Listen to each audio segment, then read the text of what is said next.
2 days after Walter Cronkite's somber analysis of the war, Secretary of Defense Robert McNamara, one of the Johnson administration's key architects for the Vietnam War, steps down. I cannot find words to express what lies in my heart today. Although he had announced his intended resignation 3 months earlier, McNamara's departure in the wake of Tet is seen by many as confirmation that the administration's Vietnam policy is failing. How will this help end the war? Well, this hopefully is a democracy.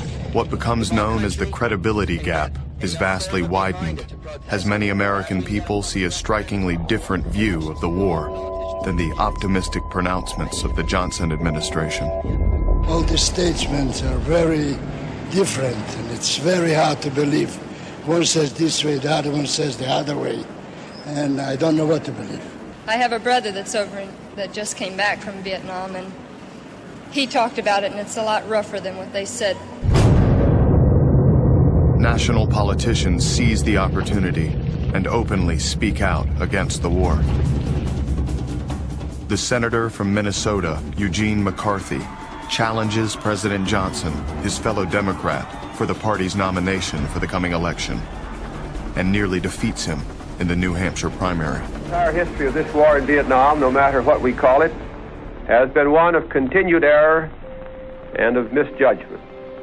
And many of us in the Congress followed patiently. With his administration in turmoil and public support for the war at just 41%, Johnson addresses the nation. Good evening, my fellow Americans.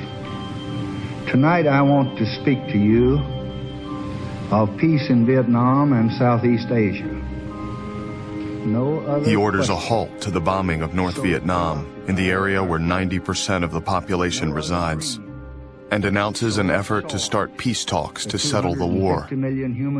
He then drops a political bombshell. With American sons in the field far away,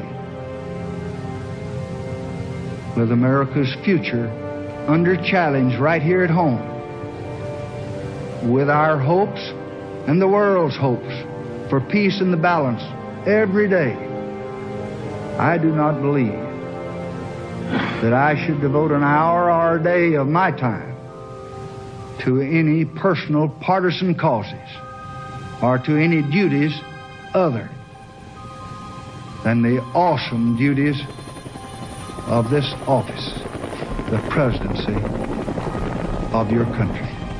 Accordingly, I shall not seek and I will not accept the nomination of my party for another term as your president.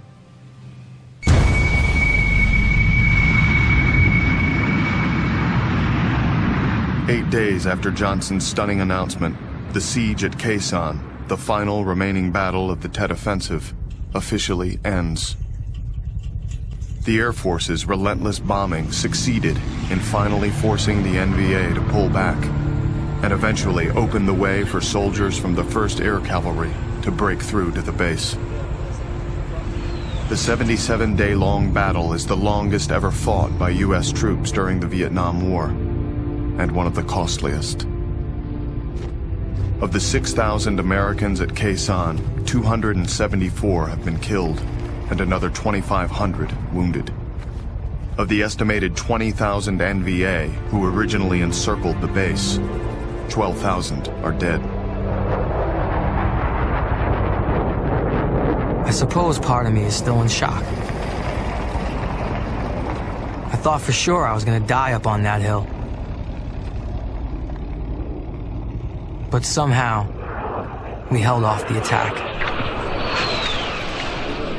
Medical corpsman Raymond Torres suffers shrapnel wounds to his face, torso, and legs. They always say, no Marine left behind. And they really mean it. Those Marines hauled my ass to safety. They were there for me when I was so hurt I couldn't do a thing for them. I suppose that's the hardest part of it all. fact that I lived and so many of them died. I was the medic. I was the guy that was supposed to take care of them. They weren't supposed to take care of me. It's just very hard on you emotionally because you do everything that you can and it's not enough, you know. And that's always weighed on me throughout my whole life.